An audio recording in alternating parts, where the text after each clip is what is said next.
Olá, o meu nome é Boris Montgomery. Moro em Boston, MA. E esta é a história de como minha vida foi despedaçada e reconstruída das cinzas. Uma história sobre traição, abandono e o que acontece quando as pessoas que te destruíram de repente querem uma segunda chance. Quando Brian nasceu, eu tinha pouco mais de 20 anos. Era só um garoto, apavorado e completamente perdido. Mas havia uma coisa da qual eu tinha certeza. Eu não seria como o homem que saiu de casa quando eu tinha 7 anos, deixando minha mãe lutar com salário mínimo para criar 3 filhos sozinha. A lembrança de vê-la chorar à mesa da cozinha depois de fazer turnos duplos ficou gravada em mim. Então, quando Rachel me contou que estava grávida, eu a pedi em casamento. Não porque estivéssemos perdidamente apaixonados, namorávamos havia apenas 8 meses, mas porque eu me recusei a ser o tipo de homem que foge da responsabilidade. Você não precisa fazer isso, Rachel disse, os olhos inchados de tanto chorar. Meus pais vão ajudar. Custou-me 3 semanas de salário na construção, mas me convenci de que valia a pena. Eu menti, deslizando o anel modesto no dedo dela. Casamo-nos no cartório 2 semanas depois, sem convidados além da irmã dela, Vanessa, e do meu amigo Tom como testemunhas. Os pais de Rachel deixaram claro que estavam desapontados. Ela podia ter conseguido alguém melhor, ouvi a mãe dela dizer. Por 8 anos, de alguma forma, mantivemos as aparências. Eu trabalhava na construção durante o dia e fazia aulas à noite tentando um curso técnico em gestão. O amor entre Rachel e eu, o que quer que tivesse existido no começo, se desfez com o tempo. Morávamos num pequeno apartamento de 2 quartos num bairro onde sirenes de polícia eram uma espécie de cantiga de ninar. Mas Brian virou o meu mundo. Cada minuto que eu não passava trabalhando ou estudando, eu passava com ele. Pescarias no lago comunitário, fortes com almofadas do sofá, pegar no parque da esquina. Nos dias de chuva eu montava caça ao tesouro no apartamento, escondendo brinquedos e pistas que o entretinham por horas. Papai, você é o melhor, ele dizia, apertando meu pescoço com os bracinhos. Essas 4 palavras apagavam qualquer cansaço, dúvida ou ressentimento que eu pudesse ter pela vida que escolhi. Então veio aquela sexta-feira de maio. Esqueci minha carteira em casa e passei lá na hora do almoço para pegá-la. Encontrei eles na cozinha. Ao virar a chave na fechadura, senti que algo estava errado. Havia um casaco estranho pendurado no hall, um casaco de homem.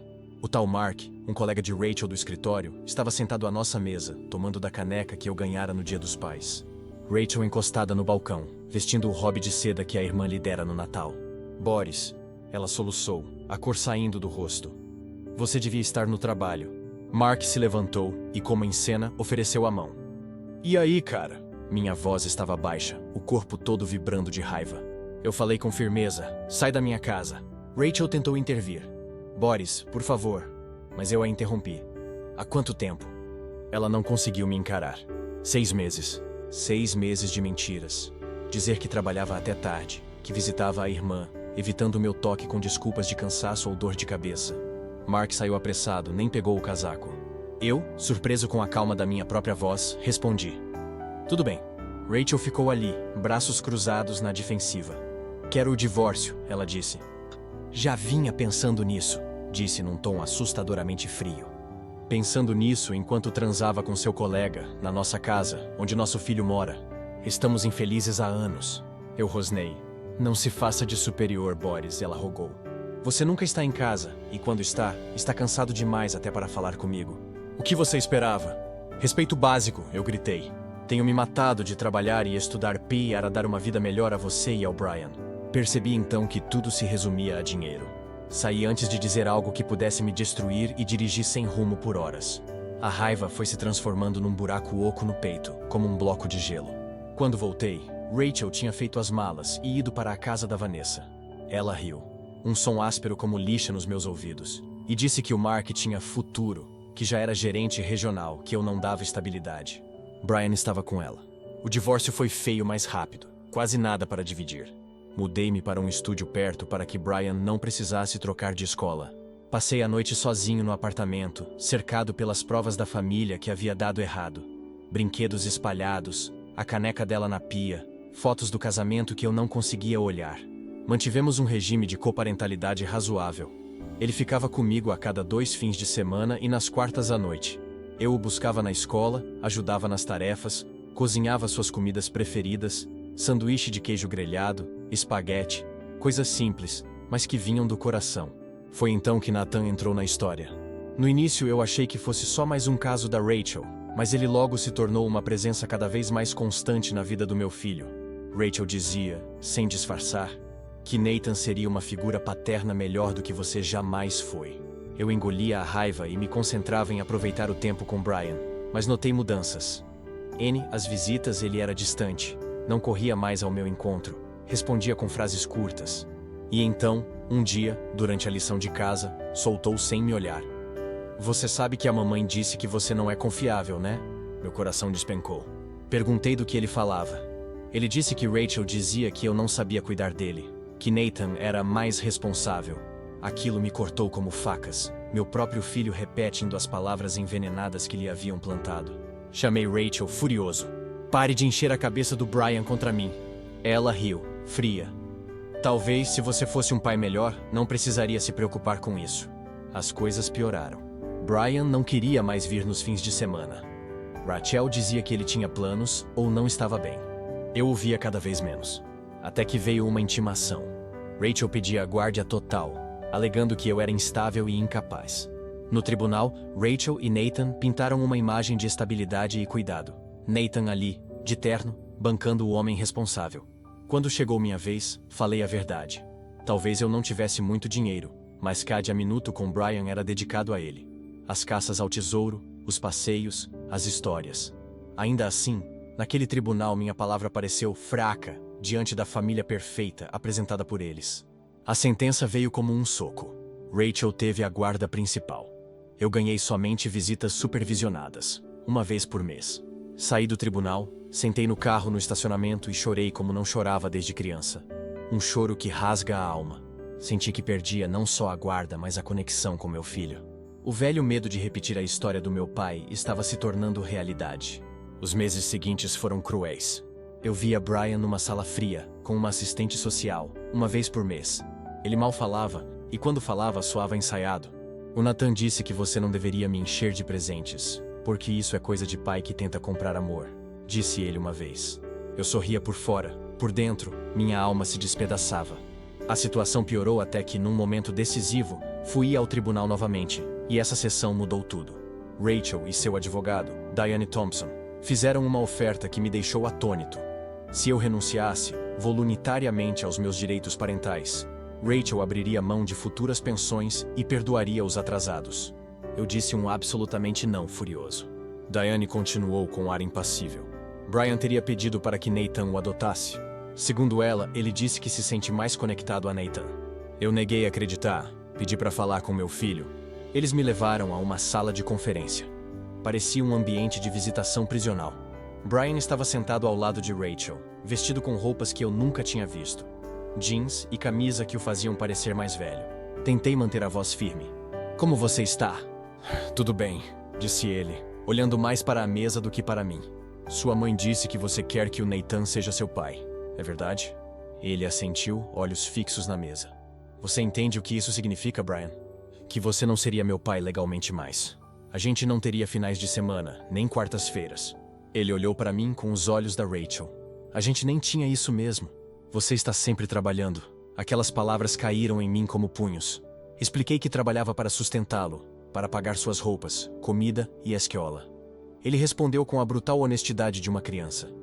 Nathan compra tudo. Ele me leva a lugares. Ele disse que vai me levar para Disney e que vai me ensinar a velejar. Eu fui tomado por um sentimento de inutilidade. O que eu tinha para competir com isso? Minhas tardes com Brian eram parques públicos, cinemas baratos, refeições simples. Perguntei então com o coração em pedaços. Você quer mesmo que eu assine esses papéis? Você entende o que isso significa? Ele me olhou nos olhos e disse palavras que me perseguiriam pelos anos seguintes. Quero que o Nathan seja meu pai agora. Ele é melhor nisso. Assinei os documentos com mãos trêmulas. Cada traço parecia escavar partes do meu coração. Quando acabou, pedi um momento a sós com ele. Rachel concordou relutante e saiu. Se você precisar de mim, ligue. Ajoelhei-me ao lado do meu filho e disse: Brian, preciso que você saiba uma coisa. Eu te amo mais do que qualquer coisa. Não importa o que esses papéis digam, você sempre vai ser meu filho. Ele se mexeu desconfortável e pediu para ir embora. O Nathan está nos levando ao aquário. Levantei-me, mal conseguindo ficar de pé, e desejei que ele se divertisse. Ao sair, ele virou e disse, quase como um adeus frio: "Tchau, Boris. Não pai, apenas Boris. Foi a última vez que vi meu filho por 14 anos. Gostaria de dizer que superei com dignidade, que me reergui de imediato. A verdade é que me despedacei. A dor foi enorme demais para processar. Comecei a beber, não mais as cervejas depois do trabalho, mas um beber pésado e determinado. Acordava e buscava a garrafa antes mesmo dos olhos abrirem. Perdi o apartamento quando o senhorio me encontrou desmaiado no corredor pela terceira vez. Perdi o emprego na construção por aparecer bêbado demais.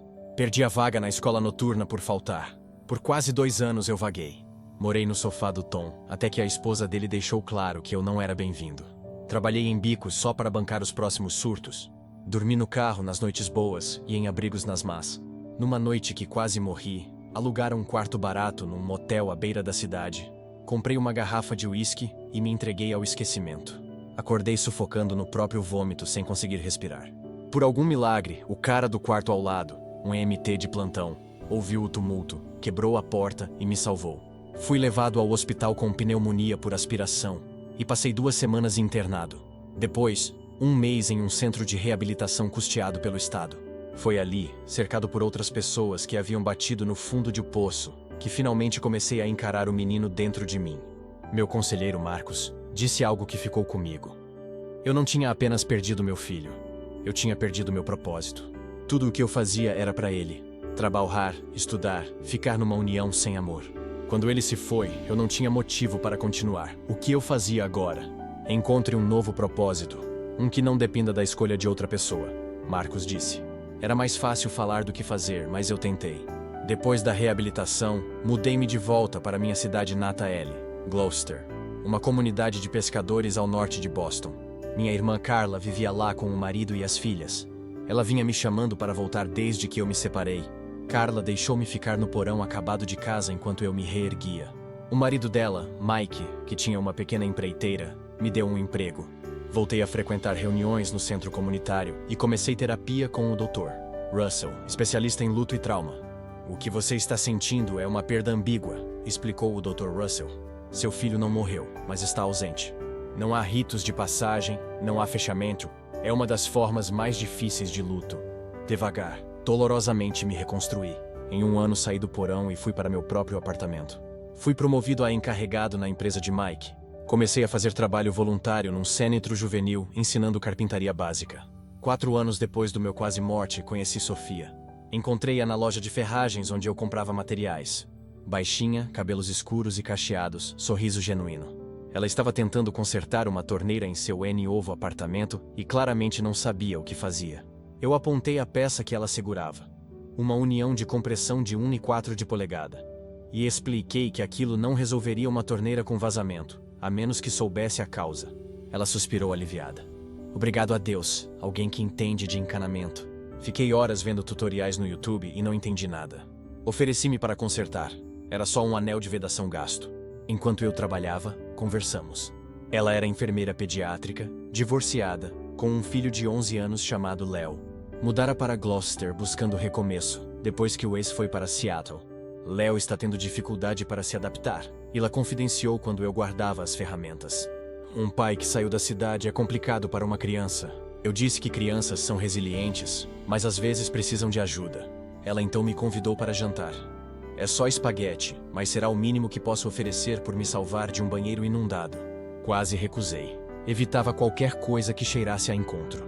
Mas havia algo na maneira direta e calorosa dela que quebrou minhas defesas. O jantar foi caótico. Léo inicialmente me odiou. Respostas monossilábicas e olhares desconfiados. O gato antigo da Sofia tentou subir na mesa. O alarme de fumaça disparou com o pão de alho queimado. Deveria ter sido um desastre, foi o começo de tudo. Sofia e eu começamos a namorar com cautela. Fui honesto sobre minha sobriedade, embora tenha dado uma versão mais limpa da minha história. Sofia foi paciente, nunca me pressionou. Léo demorou mais para aceitar. Era esperto e percebeu minha hesitação como desinteresse. Ele dizia à mãe, às vezes, coisas mordazes sobre mim por trás das costas. Aos poucos, porém, ele começou a ceder. Deixava desenhos na geladeira, sentava ao meu lado nas noites de filme, pedia ajuda com projetos, e lentamente, algo mudou. O dia em que percebi que o amava foi banal. Estava na casa dela preparando o jantar enquanto ela fechava um turno no hospital. Léo arrumava a mesa e falava do projeto da escola sobre pontes. Posso te pedir uma coisa? A professora disse que queria modelos e testar cargas. Eu queria fazer um modelo de verdade. Você pode me ajudar? Claro, respondi mexendo o molho. Não quero substituir seu pai, ele disse depois, com sinceridade. Você é só o namorado da minha mãe. Eu não vou tentar substituí-lo, eu respondi sincero, mas adoraria ser seu amigo. Amigos que constroem coisas juntos. Ele pensou e sorriu. Perfeito. A parede ao redor do meu coração ganhou uma rachadura do tamanho do Léo. Sofia e eu casamos-nos 2 anos depois, numa cerimônia pequena à beira do porto. Léo, aos 13, foi meu padrinho. Levou a missão muito a sério, ensaiando o berrinde por semanas e guardando as alianças como se fossem códigos nucleares. No meu aniversário de 40 anos, Sofia anunciou que estava grávida. Senti medo, alegria e gratidão tudo junto. Gabriel nasceu numa manhã de janeiro com neve. Segurei aquele pequeno milagre rubro e prometi, como prometera a Brian, estar presente. 2 anos depois nasceu Laura, uma bola de energia desde o primeiro choro. Nossa casa virou um turbilhão de brinquedos, noites em claro, primeiros passos, e eu saboreava cada cansaço sabendo como tudo podia desaparecer. Léo foi um presente inesperado. Cuidava dos meio-irmãos com carinho e protegia-os. Quando se formou no ensino médio e anunciou que entraria na Marinha, senti um orgulho quase dolorido. No dia antes de partir para o treinamento, caminhamos na praia e ela me disse sério: "Quando eu fizer 18, quero que você me adote." "Não precisa", respondeu rápido. "Eu sei que não sou seu pai biológico. Mesmo sendo adulto, quero que seja oficiale. Quero seu nome." Fiquei sem palavras. Eu o abracei e disse que seria uma honra. Ele me chamou de o melhor pai que eu poderia ter. E desabei, chorando no ombro desse jovem que me escolhera quando meu próprio sangue não o fizera. A vida entrou num ritmo de normalidade bonita. Meu negócio na construção prosperou. Anos depois, abri minha própria empresa especializada em restaurações históricas. Sofia seguiu na enfermagem e virou supervisora da unidade pediátrica. Gabriel foi para a pré-escola, Laura também. Léo mandava notícias constantes das missões na Marinha. Então, numa terça-feira comum em abril, o telefone tocou com um número desconhecido. Boris Montgomery. Era Vanessa. O coração me subiu à garganta quando ela disse que Rachel havia morrido 3 dias antes. Câncer de mama, rápido depois do diagnóstico. Sentei-me pesado na cadeira. Apesar de tudo, eu não desejava sofrimento para Rachel. "Há outra coisa", Vanessa continuou. "Brian pediu seu número. Ele quer falar com você." A sala pareceu girar. "Brian quer falar comigo?" "Sim. Ele anda sofrendo desde que a Rachel ficou doente. Está perguntando sobre você, sobre o que aconteceu." A mão agarrou a borda da mesa. "O que você contou a ele?" "A verdade", Vanessa disse. "Que eu tentei manter a relação, mas que Rachel e Nathan dificultaram. Que eu renunciei aos direitos porque ele pediu." 15 minutos de falso equilíbrio ameaçaram ruir. Eu disse a Vanessa que precisava pensar. Não contei nada a Sofia naquela noite. Guardei a ligação comigo, como uma ferida reaberta. Parte de mim queria ver Brian para saber quem ele era agora. A outra parte protegia o que construí. Minha nova família, minha paz. 3 semanas depois, numa manhã de sábado, enquanto fazíamos panquecas, a campainha tocou. Sofia foi atender. Houve um silêncio tenso. Ouvi a voz dela tensa. "Tem alguém aí para ver você." Abri a porta e lá estava ele. Mais alto, com feições delicadas da Rachel, cabelo mais escuro, olhos azuis iguais aos da mãe, mãos nos bolsos, postura envergonhada. "Oi, eu sou o Brian. Queria conversar. Posso entrar?" Naquele instante vi 2 caminhos. Um me puxava de volta para o passado e para a dor. O outro levava à cozinha, onde minha mulher e meus filhos me esperavam. Eu escolhi a cozinha. "Não, você não é meu filho", falei firme. "Tenho 3 filhos, um filho de coração e 2 de sangue. Você não é nenhum deles. Saia da minha propriedade. Você não é bem-vindo na minha vida e nunca será. Vá embora." Ele ficou ali, a boca aberta, como se esperasse braços abertos. Em vez disso, fechei a porta, tranquei e voltei para minha família. Sofia, no corredor, olhou preocupada. "Quem era?" Ninguém", eu disse, pegando sua mão. "Alguém do passado que não tem mais lugar na minha vida." Naquela noite, mandei uma mensagem para toda a família. Carla, meus pais, que haviam se mudado para a Flórida, sobrinhos, dizendo que Brian poderia tentar contatá-los e que qualquer um que optasse por ajudá-lo seria excluído da minha vida. Era duro, mas eles conheciam minha história. O que Jackson, meu pai ausente, havia feito a mim, quão perto eu cheguei de beber até morrer e quanto tempo de terapia custou para me reconstruir. Sofia me perguntou depois se eu tinha certeza. Expliquei que quando assinei aqueles papéis, senti que morri por dentro, que um filho me olhar nos olhos e dizer que não me queria é algo que quase me destruiu. Eu não arriscaria cair naquele poço de novo. Achei que aquilo encerraria tudo, mas estava errado. 2 dias depois, Carla ligou em prantos. Brian havia vindo à casa dela. Estava devastado. A mãe havia morrido. Nathan havia ido embora quando ele tinha 16. Teve um caso com a secretária. E agora ele estava sem ninguém. Carla implorou para que eu apenas conversasse com ele. Uma conversa para dar algum fechamento. Eu recusei. Expliquei que encontrei meu fechamento sem ele. Não queria reabrir feridas. Carla disse que o menino tinha sido manipulado pela Amy e seduzido pelo dinheiro de Nathan quando criança. Eu respondi que tomaria distância para me preservar. A situação escalou. Brian, incentivado pela simpatia de Carla, começou a tentar se reaproximar. Mensagens por intermediários, cartas, que eu queimava, chamadas de Vanessa. Um dia, enquanto buscava Gabriel e Laura na escola, vi Brian parado do outro lado da rua, observando. Quando notou que eu o vira, veio na nossa direção. Era um homem alto, de 22 anos, em uniforme da Marinha. Léo, que estava em licença, estava comigo. Ao ver Brian se aproximar, colocou-se entre nós. Você precisa ir embora, disse Léo com voz baixa e firme. Só quero falar, protestou Brian. Ele é meu pai. Léo riu de forma fria. Não, ele não é. Ele é o meu pai e o do Gabriel e da Laura. Você desistiu desse direito há muito tempo. Brian, corado, tentou argumentar que não sabia de tudo e que queria fazer as pazes. Mas Léo, que sabia a história. Como eu quase morri por causa do que aconteceu. Como minha mãe chorou por ele. Como minha família sofreu. Não cedeu. Fique longe da nossa família, ou farei de tudo para que você se arrependa, ameaçou. Brian recuou, abalado. Levei as crianças ao carro e fui embora, tentando manter a calma diante do susto das crianças. Os esforços do Brian se tornaram mais desesperados. Presentes anônimos para Gabriel e Laura começaram a chegar. Brinquedos, livros, que nós devolvíamos sempre. Depois, mensagens anônimas para a Sofia, cheias de meias verdades e mentiras, tentando semear dúvida entre nós. Léo, no entanto, percebeu um padrão. Durante sua licença, com a ajuda de um amigo da Marinha que manjava de tecnologia, ele rastreou a origem das mensagens e encontrou Brian. Quando mostrou as evidências, fiquei devastado. Percebi que Carla, na tentativa de ajudar, havia contado a Brian detalhes da minha história, o que eu havia contado a ela durante o período em que eu sofria, e que essas informações agora estavam sendo usadas contra mim. Liguei para Carla furioso. Você contou ao Brian sobre a minha bebida, sobre a reabilitação? Eu pensei que o ajudaria a entender, ela disse com voz trêmula. Você não pensou que ele poderia usar isso para me ferir? Eu disse. Ela se desculpou, chorou e implorou. Mas eu me mantive firme. Se você continuar apoiando isso, não haverá lugar para você na minha vida. Fui claro, escolho a paz que construí. Carla chorou, mas eu não cedi. Depois dessa intervenção do Léo, as tentativas de Brian de se reaproximar cessaram. Vanessa me contou depois, numa última ligação, que ele entrou em depressão profunda quando percebeu que não reentraria na minha vida. Ele passou a morar com Carla e a procurar ajuda profissional. Não senti prazer no sofrimento dele, mas também não me senti responsável. Cada um faz suas escolhas, e algumas pontes, uma vez queimadas, jamais deveriam ser reconstruídas.